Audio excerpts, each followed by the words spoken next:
Qu'est-ce qu'on va aller voir?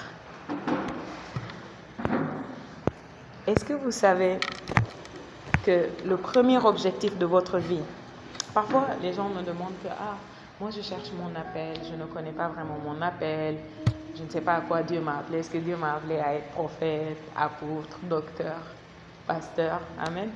Tu pourrais ne pas être appelé dans tout ça, ok? Est-ce que Dieu m'a appelé à être médecin, avocat?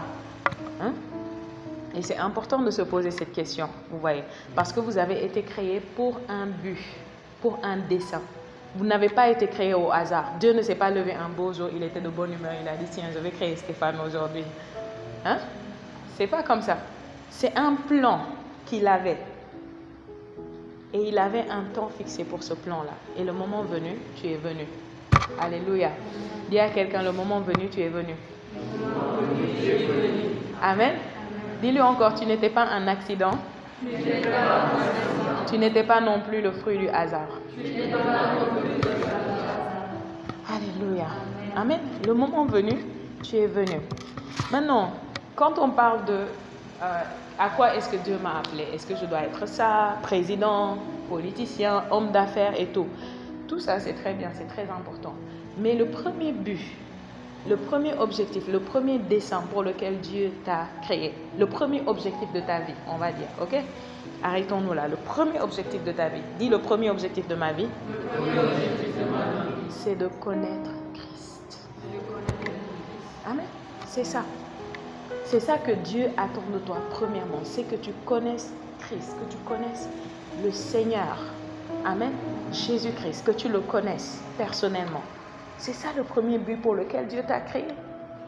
Amen. Même si aujourd'hui tu étais appelé comme évangéliste, comme enseignante de la parole, comme moi. Ce n'est pas le premier objectif. Le premier objectif de ma vie, ce n'est pas venir ici enseigner. C'est le connaître lui. Amen. Tu dois le connaître avant de le faire connaître. Alléluia. Lisons la parole de Dieu dans Philippiens chapitre 3.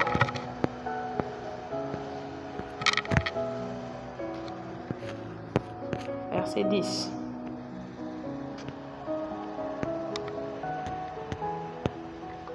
Ok, je vais lire un peu plus haut pour que vous voyez un peu le contexte. Ok, je vais lire le verset 7. Ici, c'est un chapitre où Paul nous parle un peu de son parcours, des choses qu'il a connues dans ce monde en tant qu'être humain, le prestige qu'il avait, le rang qu'il avait dans sa société. Paul n'était pas n'importe qui. C'était quelqu'un de très important dans sa société. Amen. C'était un docteur. Alléluia. Donc, ici, au verset, après avoir cité tout ça, au verset 7, il dit « Mais ces choses qui étaient pour moi des gains, je les ai regardées comme une perte à cause de Christ. » Comme une perte à cause de Christ. C'est-à-dire, si Paul était peut-être directeur d'un hôpital, un docteur, un médecin bien renommé, bien connu partout dans le monde, lorsqu'il est venu maintenant à connaître Christ, il a dit qu'il considère tout ça comme une perte. Dans d'autres versions, on dit qu'il considère ça comme des ordures, comme des balayures, à côté de la gloire de Christ. Amen. Et même, je regarde toutes ces choses comme une perte, verset 8, à cause de l'excellence. L'excellence de quoi? De la connaissance de Jésus-Christ, mon Seigneur. Amen. Quand il a connu Jésus personnellement, tout le reste était comme de la poubelle à côté. Il y a un homme de Dieu qui avait été au ciel un jour, il n'est pas parti visiter, il était mort. C'est juste que plus tard, Jésus lui a dit, tu dois revenir parce que j'ai une autre mission pour toi. Et cet homme l'a dit que quand il a vu là-bas, il ne voulait pas revenir ici. Il dit que ici c'était comme une décharge. Genre, il regardait, c'est un Américain, il regardait les États-Unis, tout ça, il voyait comme une décharge de poubelle. Il disait, je ne veux pas retourner. Alléluia. Donc, peu importe les choses, les titres, les gloires de ce monde, les richesses, les honneurs que les hommes peuvent avoir, quand tu parviens à connaître Jésus-Christ, tout cela va juste... C'est comme, tu peux avoir une lampe très puissante ici, ok? Un projecteur très puissant.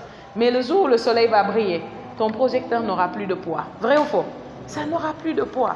Amen. C'est ce qui est arrivé à Paul. Il dit, et même je regarde toutes choses comme une perte. Toutes choses ici. À cause de l'excellence de la connaissance de Jésus-Christ, mon Seigneur. Pour lequel j'ai renoncé à tout. Alléluia. Il a renoncé à tout. Et je les regarde comme de la boue. Ailleurs. Est-ce que vous avez vu ça? je les regarde comme de la boue. Les choses que les gens courent après, les choses que les gens désirent, qui se battent pour avoir. Paul regarde ça, il dit c'est comme la boue pour moi. Amen. Vous connaissez la boue? La boue, c'est quelque chose qui n'a aucune valeur. Vous voyez, aucune. Comme de la boue, afin de gagner Christ et d'être trouvé en lui, non avec ma justice, celle qui vient de la loi, mais avec celle qui s'obtient par la foi en Christ. La justice qui vient de Dieu par la foi. Souvenez-vous que c'était un pharisien. Les pharisiens croyaient en la loi. Et il avait appris la loi par cœur. Et il vivait en pratiquant la loi. Amen. Mais il dit que tout cela, c'est comme de la boue maintenant. Hein? Et maintenant, pourquoi? Verset 10, il dit, afin de connaître Christ, la puissance de sa résurrection et la communion de ses souffrances, en devenant conforme à lui dans sa mort pour parvenir, si je puis, à la résurrection d'entre les morts. Amen. Mais ce qui notre focus ce soir, c'est quand il dit afin de connaître Christ et la puissance de sa résurrection. Amen. Afin de connaître Christ. Alléluia. Afin de connaître Christ. Pas étonnant qu'il priait pour les chrétiens éphésiens et il a fait une prière spéciale. Amen. Éphésiens chapitre 1. Parce qu'il dit que pour moi, tout ce que j'ai connu dans le passé, tout ce que j'ai eu, tout ce que j'ai gagné, c'est de la boue, c'est de la perte face à Christ. Mon objectif, quand j'ai connu Christ, déjà il avait connu Christ et tout cela est devenu de la boue, mais ce n'était pas suffisant pour lui. Il voulait le connaître chaque jour davantage, encore et encore. Parce qu'il est arrivé à ce niveau de révélation, il savait que la connaissance de Christ est l'essentiel, est la première chose, et l'objectif final. Amen. Donc qu'est-ce qui se passe? Il parle à d'autres chrétiens et il dit, je prie pour vous. Et quand il prie pour eux, qu'est-ce qu'il prie pour eux? Il dit, afin que le Dieu de notre Seigneur Jésus-Christ, le Père de gloire, vous donne un esprit de sagesse et de révélation dans sa connaissance. Dans la connaissance de qui? Dans la connaissance de qui? Amen. Vous donne un esprit de sagesse et de révélation dans sa connaissance. Vous voyez, dans la version français courante, c'est dit d'une autre manière. Je vais vous lire ça.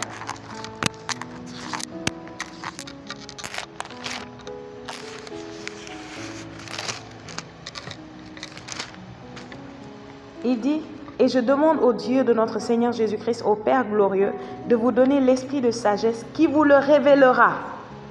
Qui vous le révélera et vous le fera vraiment connaître. Amen. Qui vous le révélera et vous le fera vraiment connaître. Vraiment connaître. Dis avec moi, vraiment connaître. Oui, je sais qu'il y a un niveau de connaissance que nous avons eu lorsque nous avons cru en Jésus et que nous sommes nés de nouveau. Mais ce n'est pas suffisant. Amen. Ça, c'est juste un aperçu que tu as eu qui t'a permis de croire. Alléluia. Mais il y a plus. Dis avec moi, il y a plus. Il y a plus. Vous voyez. Mais ce qu'on se demande quand on regarde notre génération, c'est est-ce que les chrétiens sont conscients qu'il y a plus? Il y a plus que le fait de venir à l'église, de s'asseoir sur une chaise, de chanter avec la chorale, d'écouter des gens parler de Jésus. Il y a plus que ça. Sinon, on n'a pas plus que les autres là qui adorent Mary Krishna.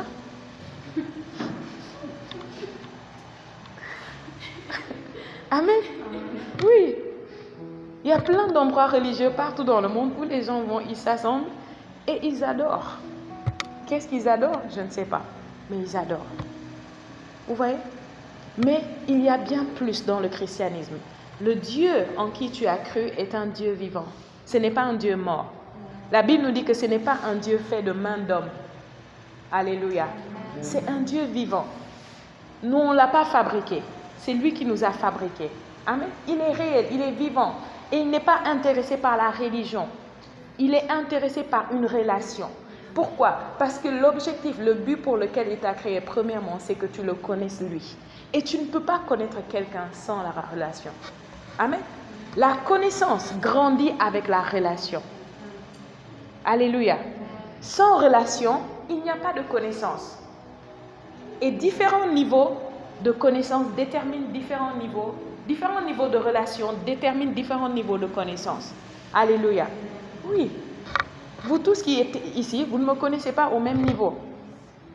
Pourquoi? Parce qu'on n'a pas le même niveau de relation. Il y a d'autres personnes qui sont ici, qui ne sont pas là, qui me connaissent différemment ou qui me connaissent mieux parce qu'on n'a pas le même type de relation. Alléluia. Le niveau de relation détermine le niveau de connaissance que tu auras avec cette personne. Alléluia. Si Jésus entre ici ce soir, qu'est-ce qu'il dira de toi? Est-ce qu'il dira qu'il te connaît? Oui, je sais qu'il nous connaît, nous tous. Voilà, nous sommes ses créatures, nous sommes ses enfants. Quand je dis connaît, c'est différent. Vous voyez? Vous savez, parfois, vous pouvez voir, par exemple, vous avez Sadio Mané. Sadio Mané est une célébrité. Tu le connais? Parfois, tu es fan de lui, tu connais tous ses buts, les plus beaux buts de Sadio Mané, tu connais toute son histoire, tout son parcours, tu sais où il est en ce moment, combien il gagne, tu sais tout de lui. Et parfois, tu peux te tromper, que tu arrives à un niveau que tu penses que lui, il te connaît aussi. De sorte que quand tu le vois, tu vas commencer à lui parler comme si c'est ton pote. Or, il ne te connaît pas. Ok. Même s'il vient, on dit que lui, il s'appelle Lionel. Ok, salut Lionel. Mais ça s'arrête là, il ne te connaît pas. Mais toi, tu as tellement entendu parler de lui, tellement lu et écouté des choses sur lui, que tu penses que tu le connais. Que tu oublies que lui ne te connaît pas. Amen. Jésus nous connaît tous. Mais est-ce que s'il vient ici, il dira que quand il va citer les gens qu'il connaît, genre avec qui il a une intimité, une relation, est-ce qu'il va te citer? Et ce qui détermine ça, ce n'est pas le temps ou les heures que tu passes sur une chaise d'église. Amen. Ce n'est pas ce qui détermine ça. Alléluia. La relation. Dis avec moi la relation. La relation compte. Amen. Nous allons voir 1 Jean chapitre 4 verset 19.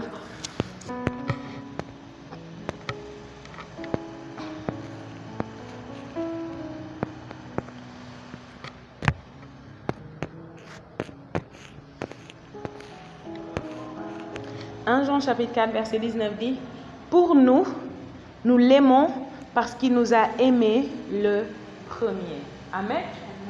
Nous l'aimons parce qu'il nous a aimés le premier. Peut-être que certains d'entre vous, si on dit qui aime Jésus, tu vas lever la main. Moi, j'aime Jésus. Ah, tu aimes Jésus? Oui, moi, j'aime beaucoup Jésus. Jésus lui-même sait que je l'aime. Et tu penses que tu as du mérite que tu l'aimes ou tu l'aimes plus que... Non. Il est en train de nous révéler ici que nous l'aimons parce qu'il nous a aimés le premier. Amen. Nous ne l'aimons pas parce qu'on s'est juste levé un beau jour. On a pensé que, ah, Jésus, quel gars cool. Ce gars-là. Il y en a qui l'ont vu, qui pensent qu'il est cool. Amen. Mais toi, tu l'as connu à un niveau qui t'a permis de l'aimer. Pourquoi tu l'aimes? Il dit, nous l'aimons parce qu'il nous a aimés le premier. Qu'est-ce qui s'est passé? Tu as entendu parler de lui, quelque part. Amen. Et la connaissance, la révélation de son amour pour toi est entrée dans ton cœur. Et quand la révélation de cet amour est entrée dans ce cœur, ça t'a contaminé. Parce que tu as connu cet amour, tu as commencé à l'aimer. Alléluia. C'est son amour qui t'a amené à l'aimer. Alléluia. C'est pas parce que tu as plus de mérite que quelqu'un d'autre que tu aimes Jésus. Moi, beaucoup de fois, j'aime plus dire Jésus, merci de ce que tu m'aimes, que de dire Jésus, je t'aime. Parce que je sais qu'il m'aime infiniment plus. Tu vois. Et je lui demande, je prie, je dis, Seigneur Jésus, permets-moi de t'aimer plus. Tu vois, que ton amour pour moi me domine tellement que je peux t'aimer chaque jour davantage. Amen. Oui, je ne pense pas que j'ai du mérite de l'aimer. C'est parce qu'il m'a aimé le premier que je l'aime. Alléluia. Oui. Amen. C'est parce qu'il t'aime. C'est parce qu'il t'a aimé que tu l'aimes aujourd'hui. La révélation de cet amour-là a envahi ton cœur. Et quand tu as capté ça, quand ça t'a frappé, quand ça t'a touché, il y a eu une réaction de retour. Alléluia. Oui, c'est pourquoi une des choses qui fait une grande différence entre les chrétiens, nous sommes tous aimés, mais c'est quel est le niveau de révélation de l'amour qu'il a pour toi. Alléluia. Ça te transforme à vie.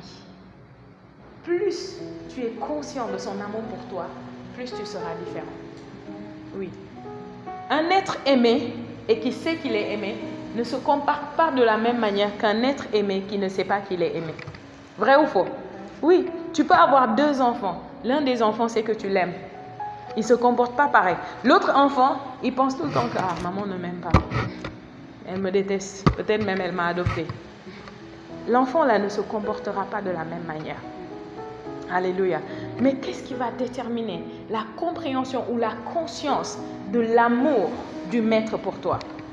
C'est que tu sois non pas comme le reste des 12, mais que tu sois comme Jean. Jean qui écrivait et qui disait le disciple que Jésus aimait. Beaucoup de gens jusqu'à présent se disent que Jean c'était le disciple préféré de Jésus. Vrai ou faux? Oui, beaucoup de gens disent Jean, le disciple que Jésus aimait. Est-ce que Jésus lui a déjà dit Jean, tu es mon préféré? On a lu ça quelque part. Jésus ne l'a jamais dit ça. Mais quel était le secret de Jean? Pourquoi Jean écrivait comme ça? Pourquoi il parlait comme ça? On pourrait penser que c'est de la prétention. Parce que ce n'est pas quelqu'un d'autre qui écrit, c'est lui-même qui écrit. Parce que Jean a tellement contemplé, il a été proche. La Bible dit que c'était lui qui avait la tête posée sur la poitrine de Jésus. Amen.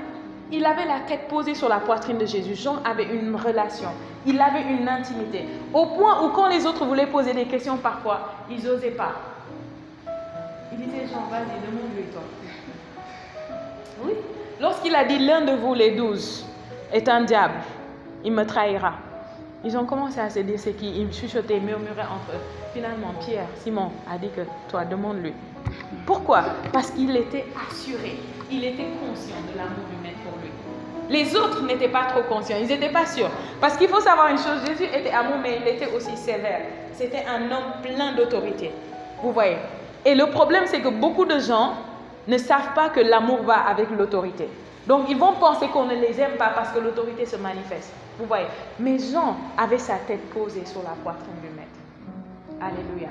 Jean avait cette relation, cette communion avec lui. Regardez tout le livre de Jean. Un livre tellement puissant. Amen. Quand ils ont couru au tombeau, quand Jésus est ressuscité. D'ailleurs, avant ça, au pied de la croix, qui est resté? Jean. Le seul qui est resté. Simon-Pierre se vantait de son amour pour le Maître, comme beaucoup d'entre nous. Simon dit que moi, si tout le monde te trahit, je ne trahirai jamais. Il a fallu quelques heures seulement. Amen. Il se vantait de son amour pour le Maître. Jean se vantait de l'amour du Maître. Alléluia. Il était sûr qu'il était aimé. Et l'amour du Maître lui a donné la force. Parce que l'amour du Maître est un amour divin. Alléluia. Ça a donné la force à Jean de tenir jusqu'au pied de la croix. Le seul, 12, le seul qui est resté au pied. 12 qui ont dormi avec Jésus, qui ont mangé avec Jésus, qui ont tout fait avec Jésus. Je m'étonnais quand je lisais la parole de Dieu de pourquoi souvent Jésus disait homme de peu de foi, homme de peu de foi. Je me posais la question, je disais que Seigneur, ta parole dit que la foi vient de ce qu'on entend et ce qu'on entend vient de la parole. Ces gens ont passé tout leur temps à t'entendre. Comment ça peu de foi? Je me posais la question. Vous voyez, ça veut dire quoi? Que ce n'est pas parce que tu entends, hein? Ce n'est pas parce que tu écoutes que tu as des oreilles pour entendre. Jésus parlait toujours, il disait que celui qui a des oreilles entende. Amen. Il ne parlait pas de ce truc-là. Il ne parlait pas de ça. Que celui qui a des oreilles entende. Que celui qui a l'écoute du cœur intérieur puisse entendre. Parce que quand il parlait, c'était au-delà des paroles. Il a dit, les paroles que je vous dis sont esprit et vie. Alléluia. Et il faut que tu aies cet entendement intérieur pour que ces paroles qui sont esprit et vie puissent pénétrer en toi et te transformer. Et c'est ce que Jean avait, parce que Jean avait cette communion et cette intimité avec le Maître. Alléluia. Et je pense que l'une des choses qui a favorisé Jean, c'est que Jean était un enfant. Vous savez, Jean était un enfant. Jean et son frère Jacques, ils étaient des enfants. Ils avaient peut-être entre 12, 13 ans, vous voyez, lorsque Jésus les a appelés. Et Jésus a dit, le royaume appartient à ceux qui ont des cœurs semblables aux enfants. Pourquoi? Parce que les enfants ont la facilité à recevoir l'amour de Dieu. Ils ont la facilité à recevoir les mystères de Dieu à cause de leur cœur d'enfant. Ils ne raisonnent pas trop. Mais les grands raisonnent beaucoup. Alléluia. Et Jean n'était pas un homme plus aimé que les autres, mais il était un homme qui avait plus reçu l'amour du Maître. Alléluia. C'est pourquoi personne ne révèle l'amour de Christ, l'amour de Dieu comme Jean. Lisez l'évangile de Jean. Son amour, sa divinité, c'est Jean qui révèle ça. Amen. Lisez les lettres de Jean. Vous allez voir. Lisez Apocalypse. Vous allez voir. Pas étonnant que c'est lui qui a eu toute la révélation de la fin des temps. Amen. Parce qu'il avait cette intimité-là avec le Maître. Alléluia. Nous l'aimons parce qu'il nous a aimés le premier. Alléluia. Donc, la révélation de son amour en toi détermine combien tu vas l'aimer. C'est pourquoi tu ne peux pas jouer avec ta relation personnelle avec lui. Tu ne peux pas jouer avec... Quand on parle de relation, qu'est-ce que ça vous fait penser?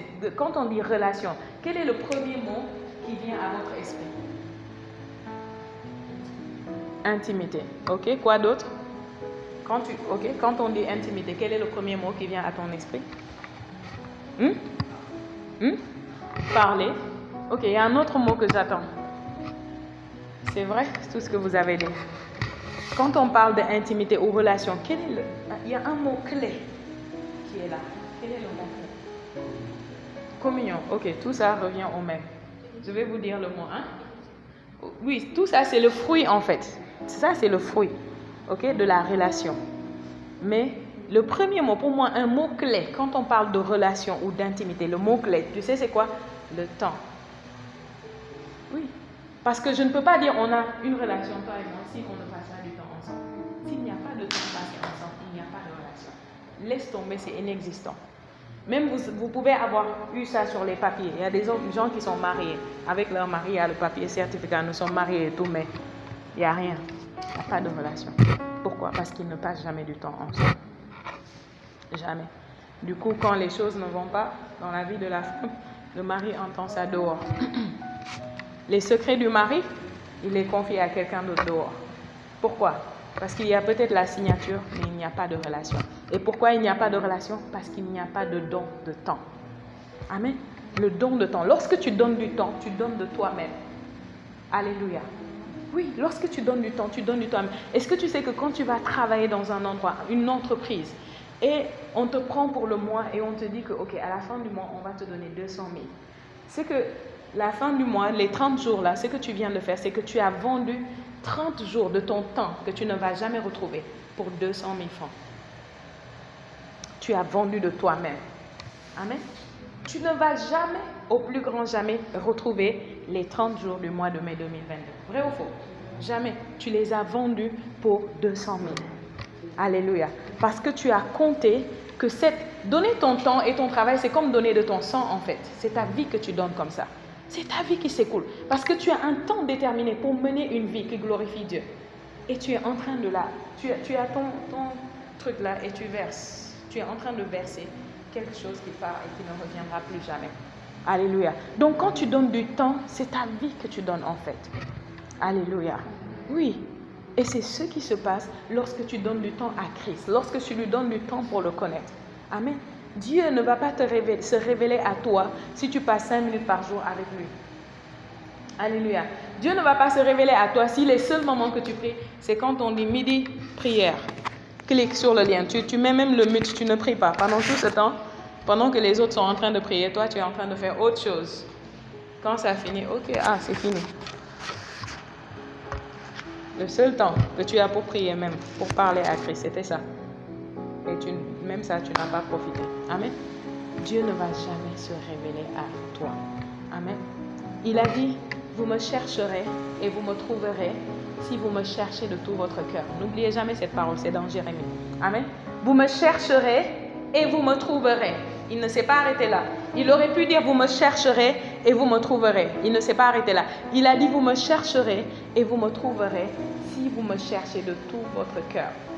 Dieu est un Dieu de cœur. Tout ce qu'il fait, il le fait avec son cœur. Et il s'attend à ce que tout ce qu'on fait pour lui soit fait avec le cœur, pas avec la nonchalance. Amen. Jésus n'a pas fait de nonchalance pour ce qu'il devait donner pour nous. Il a été jusqu'au bout. La Bible dit, s'étant humilié, il s'est humilié jusqu'à la mort et à la mort sur la croix. Alléluia. Et il ne s'est pas arrêté là. Il n'a fait que s'humilier jusqu'aux enfers.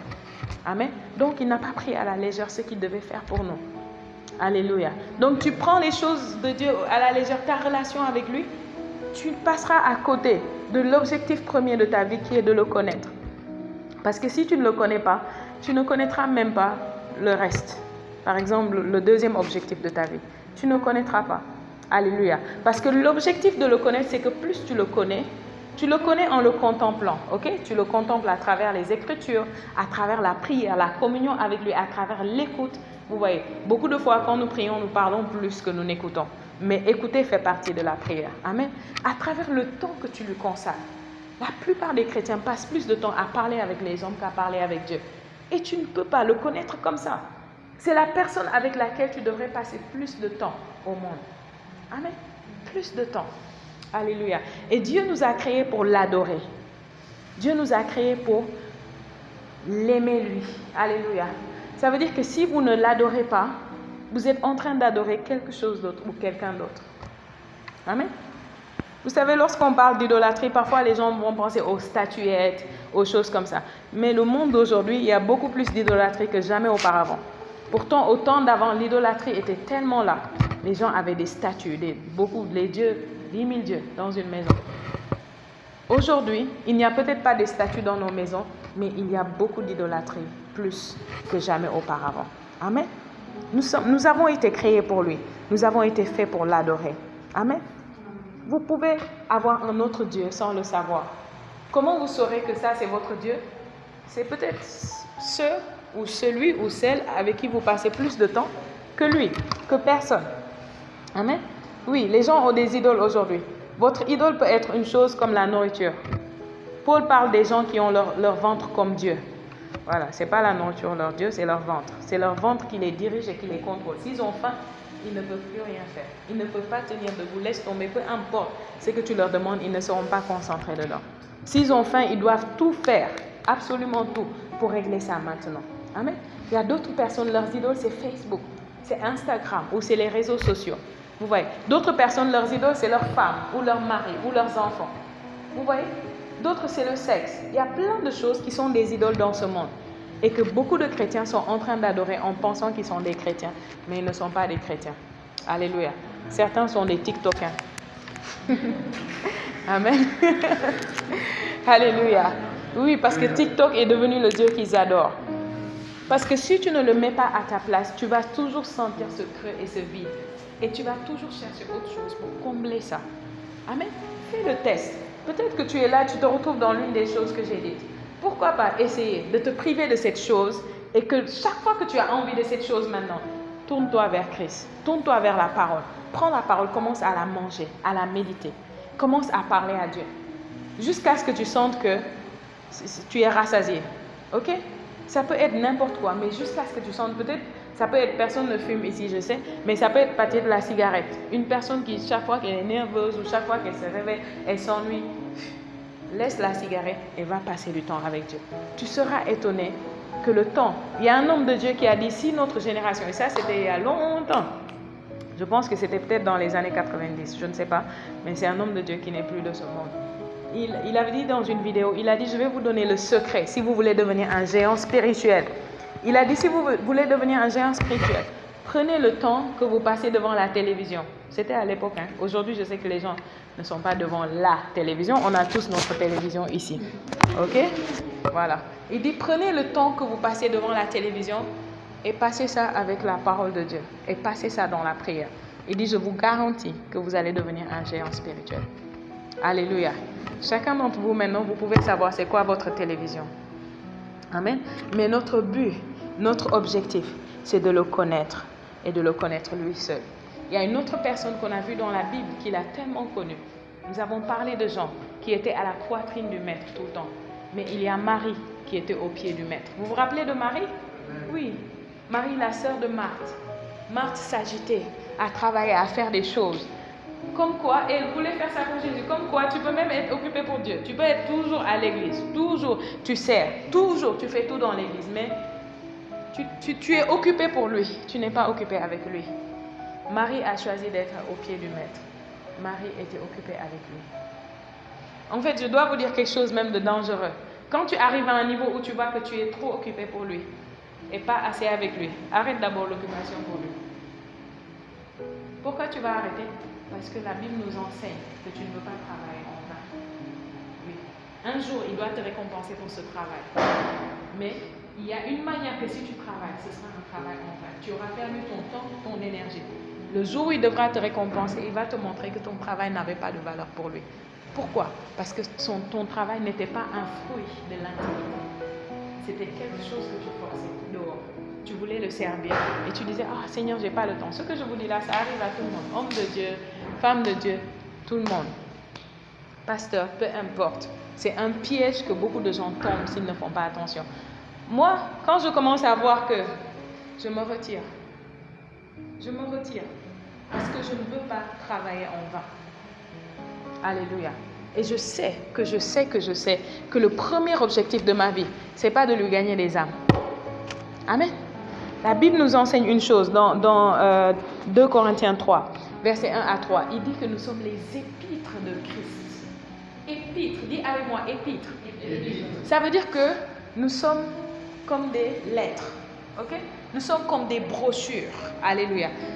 Ça, c'est un papier. Ok? C'est un papier. Et si je déchire ça tout de suite, vous allez être scandalisés, n'est-ce pas? Ok. Pourtant, la dernière fois que vous avez pris le temps de vous asseoir et lire, c'était quand? Parce que ça, c'est juste un papier. La parole, c'est plus que de l'encre sur du papier. La parole est vie. C'est vivant. Amen. Au commencement était la parole. La parole était avec Dieu et la parole était Dieu. Alléluia. Et il dit que vous êtes les épîtres de Christ. Amen. Le monde ne va pas lire ça.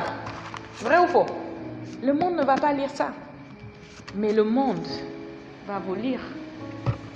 Et le monde veut lire Christ au travers de vous.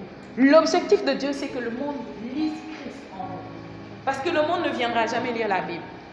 Mais pour que le monde puisse lire Christ en vous, vous devez avoir passé assez de temps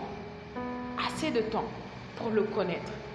Parce que quand vous le connaissez, plus vous le connaissez, plus vous arrivez à un niveau de ce qu'on appelle... Parce que la révélation va vous donner la connaissance. Ok? La révélation, la connaissance. Et la connaissance va vous amener à ce qu'on appelle la conformité à son image. Vous devenez semblable à lui. Et après la conformité, qu'est-ce qui va se passer? La manifestation. Vous devenez la manifestation de Christ partout où vous allez. Alléluia. Vous devenez la manifestation de Christ. C'est ça l'objectif ultime. Pourquoi il veut que vous le connaissiez? Pour que vous le manifestiez. En fin de compte, c'est ça. Parce que quand vous le manifestez, le gain d'âme ne sera plus difficile. Alléluia. Plus rien ne sera difficile. Vous savez c'est quoi la cause des chrétiens qui vont à l'église jour après jour, mois après mois, année après année? Rien ne change. Quand je dis rien ne change, je ne parle même pas de tous les problèmes qu'il y a dans ta vie. Mais ton caractère, année après année, les mêmes choses. Hein? La Bible dit que comment on appelle ça? La Bible dit que la conscience est la lampe que le Seigneur donne à l'homme. Elle éclaire les profondeurs de son être. Dans Proverbe. Proverbe 20, verset 27. Vous voyez? Le fait que quelqu'un arrive, un chrétien arrive à un niveau où il vit une vie qui ne plaît pas à Dieu, mais il n'est pas mal à l'aise. Et il continue dedans pendant longtemps. C'est quoi? C'est que la personne ne passe pas assez de temps. Je ne sais pas comment font les gens. Moi, il y a des choses que je fais sur le coup. Parce que la Bible dit ne contristez pas le Saint-Esprit. Amen. Sur le coup, à l'intérieur de moi, dans mon fort intérieur, pas dans ma tête. Ma tête peut justifier ce que j'ai fait. Mais mon fort intérieur, le vrai moi, mon esprit, est mal à l'aise. Pourquoi? Parce que ce que je viens de faire ou de dire ne manifeste pas Christ. Et je suis un épître de Christ. Chaque fois que je ne le manifeste pas ou je manifeste quelque chose d'opposé, je suis en train de mener une vie contre nature. Alléluia. Mais c'est l'intimité qui vous donne ça. C'est l'intimité qui vous donne cette sensibilité-là aux choses auxquelles lui, il est sensible. Que les choses qui le dérangent vous dérangent. Alléluia. C'est la relation qui vous donne ça. C'est connaître Christ. Quand tu le connais, tu ne seras plus à l'aise avec ce avec quoi lui, il n'est pas à l'aise. Amen. Tu seras mal à l'aise. Regardez Jésus, quand il est venu au temple, qu'est-ce qu'il a fait? Quand il est venu au temple, il y avait des vendeurs, des trucs et tout. Qu'est-ce qu'il a fait? Il a fait des fouets. Et il a commencé à frapper, à les dégager eux tous. Il a dit, vous avez fait de la maison de mon père une maison de brigands, un abri de brigands. Une maison de commerce. Or, il est dit, ma maison sera appelée maison de prière. Il les a tous chassés, tous ceux qui ne devaient pas être là. Donc, ça veut dire que quand le maître est révélé, quand la connaissance du maître pénètre ton esprit, il y a beaucoup de choses qui vont partir. Juste comme ça. Tu n'auras même pas besoin de faire l'effort. Amen. Même pas. Jésus a dit une chose. Il a dit dans, je pense, Luc chapitre 18, verset 1, il a dit, l'homme doit toujours prier sans jamais se relâcher. Amen. L'homme doit toujours prier sans jamais se relâcher. Ça veut dire que, et vous savez, le terme qui est utilisé quand on dit sans se relâcher, c'est comme pour dire en français, vous avez l'impression que non, il ne doit pas arrêter, il doit continuer de prier. Non. Le terme qu'il a utilisé, l'homme doit toujours prier sans... Je vais vous traduire ça bien. Il dit que l'homme doit toujours prier pour ne jamais se relâcher. Le mot utilisé en anglais, c'est faint.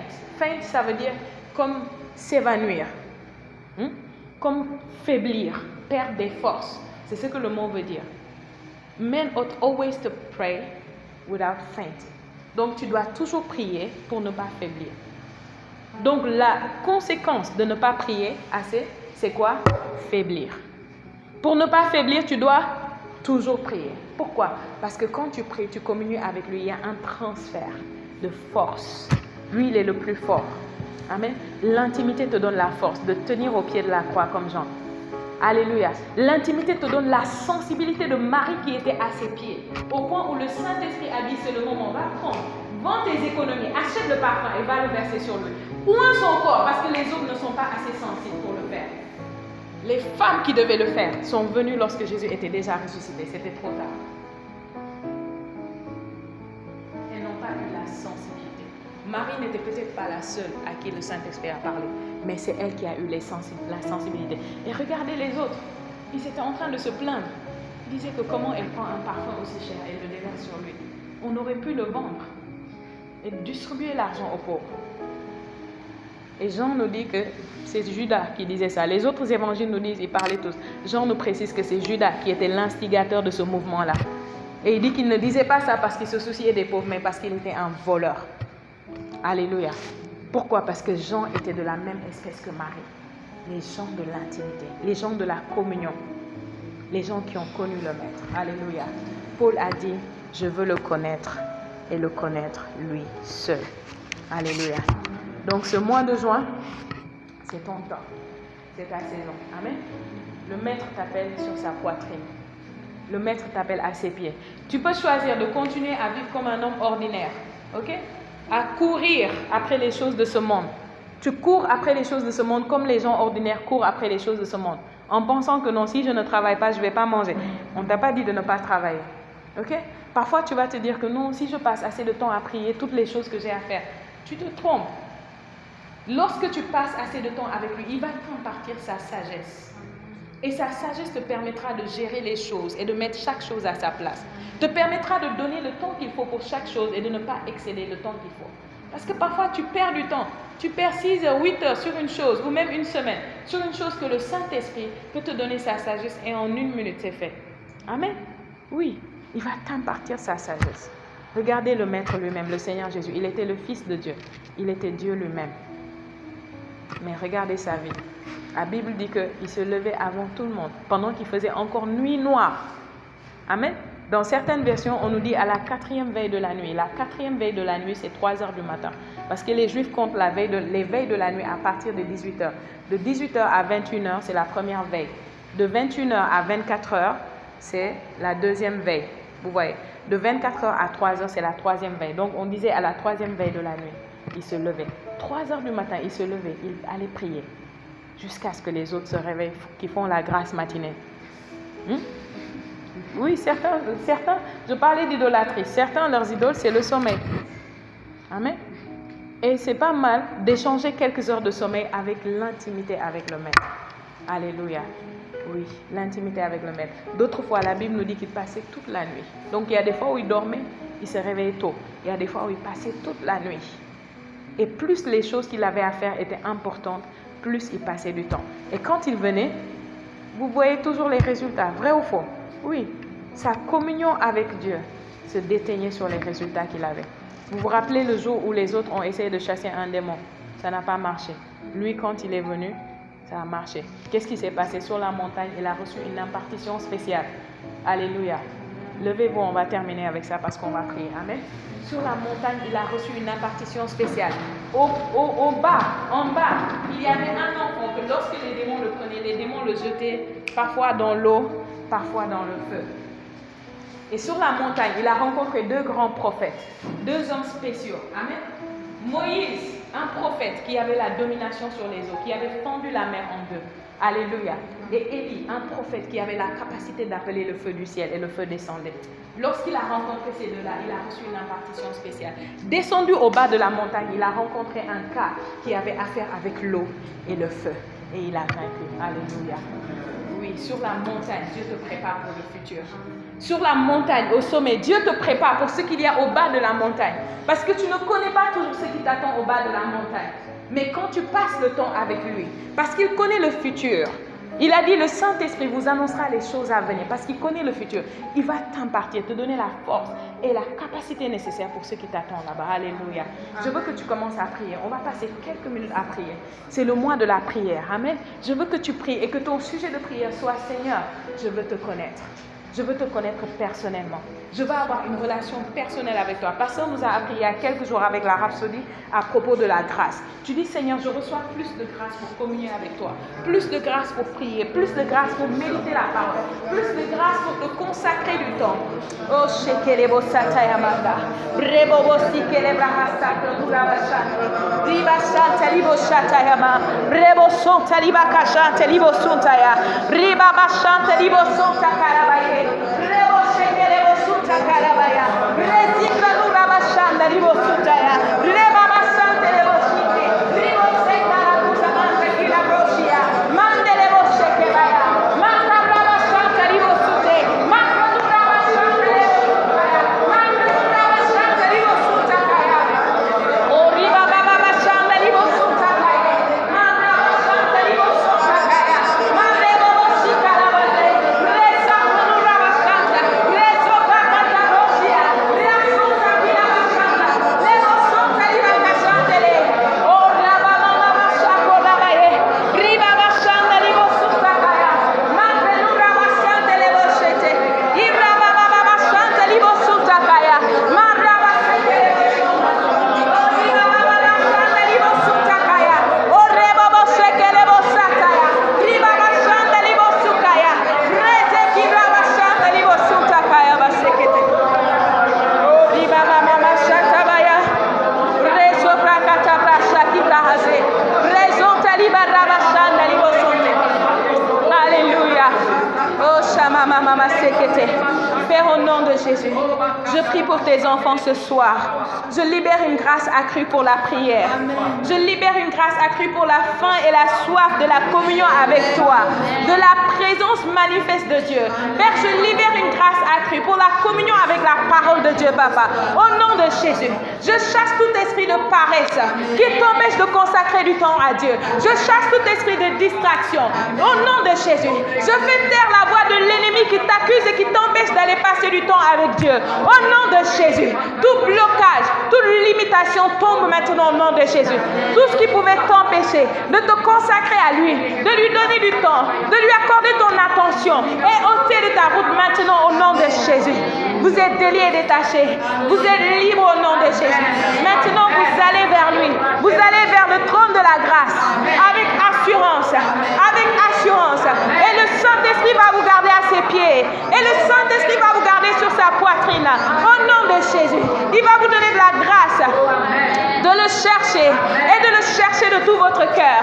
Ainsi, vous le trouverez au nom de Jésus. Il se manifestera à vous pour que vous puissiez le manifester au monde. Le monde lira Christ à travers vous. Vous êtes ses épîtres vivants, écrits non avec de l'encre, mais avec l'esprit, sur des cœurs, sur des tables de chair. Au nom de Jésus.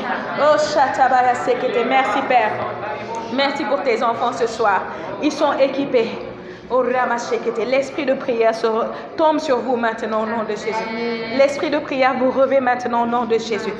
La Kubra Hasekete. La sagesse de Dieu vous donne d'éliminer toutes les activités futiles qui prennent votre temps, qui vous volent votre vie, qui vous volent votre sang, pour que vous puissiez consacrer tout cela à Dieu.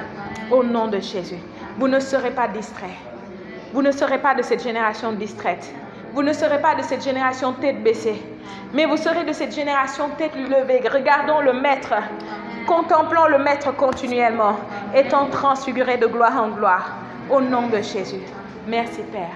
Merci pour tes enfants. Merci Seigneur, parce que tout est par ta grâce et cette grâce est relâchée sur eux ce soir. Au nom de Jésus. Acclame le Seigneur très fort.